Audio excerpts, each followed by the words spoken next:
Assalamualaikum warahmatullahi wabarakatuh. Ya sahabat bunda yang dirahmati oleh Allah, jangan berusaha menyadarkan suami, tapi sadarilah suami. Itu judul video saya kali ini bun, yang mungkin agak membuat bunda heran nih. Loh, maksudnya gimana sih bun? Kok nggak boleh menyadarkan suami? Terus maksudnya nih, menyadari suami itu gimana sih? Nah sahabat bunda, apa yang saya sampaikan ini sebenarnya adalah sebuah rumus yang perlu bunda terapkan kalau bunda menginginkan kondisi rumah tangga bunda itu lebih baik, ya, hati yang lebih tenang, atau bunda ingin suami di sini menjadi jauh lebih baik. Sekarang bun, saya mau kasih gambaran ke bunda nih. Katakanlah, ya, suami bunda ini orang yang egois, ya, keras kepala, kasar.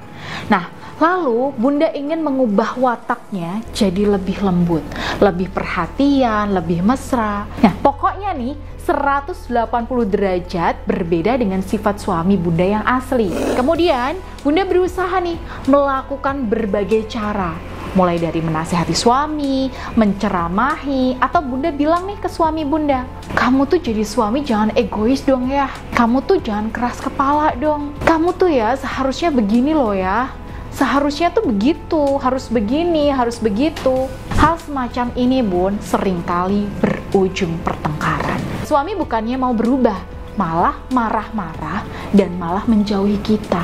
Kenapa begitu?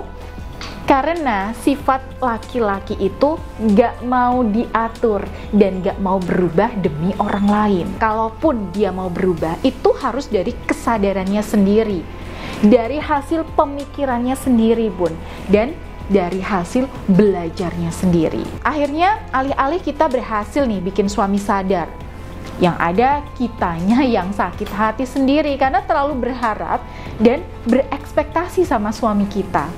Nah kalau udah begitu, ya kita jadi nggak semangat lagi. Tiap lihat suami itu rasa-rasanya itu malah benci banget.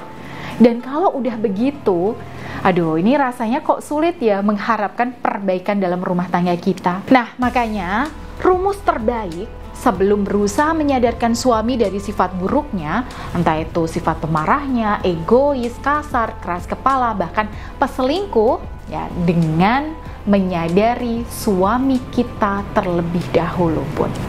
Ya mungkin bunda bertanya nih, menyadari suami tuh kayak gimana sih bun maksudnya?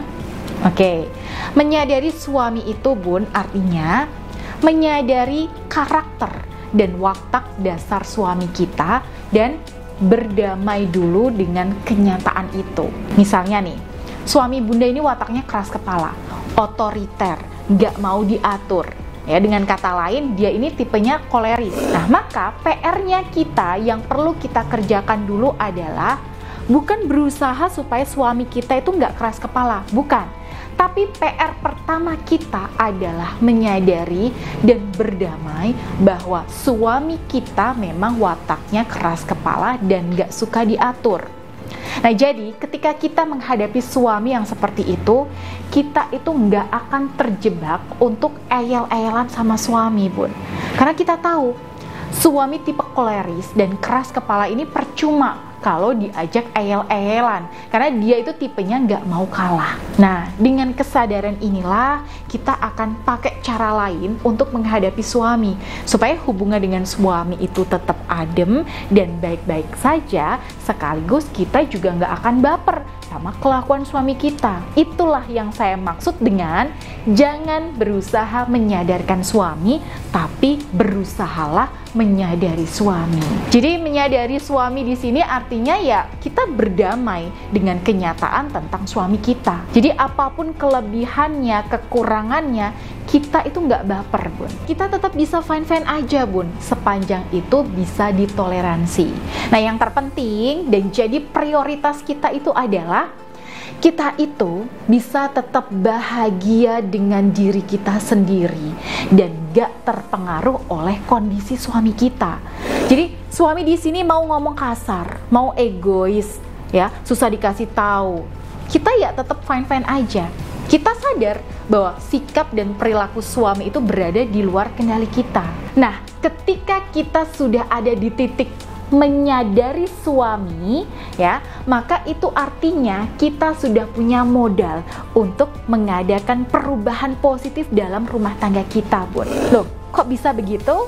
Ya, karena di banyak kasus suami itu biasanya malah bisa sadar sendiri ketika istri tidak terlalu fokus menyadarkan suami, tapi berusaha menyadari keadaan diri dan suami. Nah, seperti yang saya bilang tadi, Bun, dengan kondisi sadar penuh akan keadaan diri dan suami, maka saya bisa pastikan bahwa secara batin Bunda akan lebih tenang dan aura Bunda juga akan lebih positif. Dan aura positif inilah yang akan membuat suami itu luluh perlahan-lahan, Bun, tanpa Bunda sadari. Itulah kenapa klien-klien yang saya bimbing itu saya wajibkan untuk fokus kepada ikhtiar perbaikan auranya terlebih dulu. Bahkan saya bekali beliau ya dengan sarana buka aura yang sudah saya proseskan energinya seperti cincin Anira. Nah, jadi setelah cincin Anira ini dikenakan, tinggal diaktifasi energinya setiap hari. Entah itu di pagi hari, sore hari, ya, untuk menjaga agar aura klien-klien saya ini lebih positif. Nah, harapannya ya dengan energi aura yang positif ini suami akan lebih mudah untuk diluluhkan karena adanya pengaruh energi positif pada aura istri. Jadi buat para sahabat Bunda, silahkan Bunda bisa coba rumus ini di rumah. Baik, jika Bunda butuh dibimbing secara profesional supaya kondisi suami menjadi lebih baik dan rumah tangga Bunda itu lebih baik lagi, Bunda bisa hubungi saya melalui Mbak Dinda di nomor yang ada di sini atau Bunda bisa klik link yang ada di deskripsi video ini. Baik, akhirul kalam. Wassalamualaikum warahmatullahi wabarakatuh.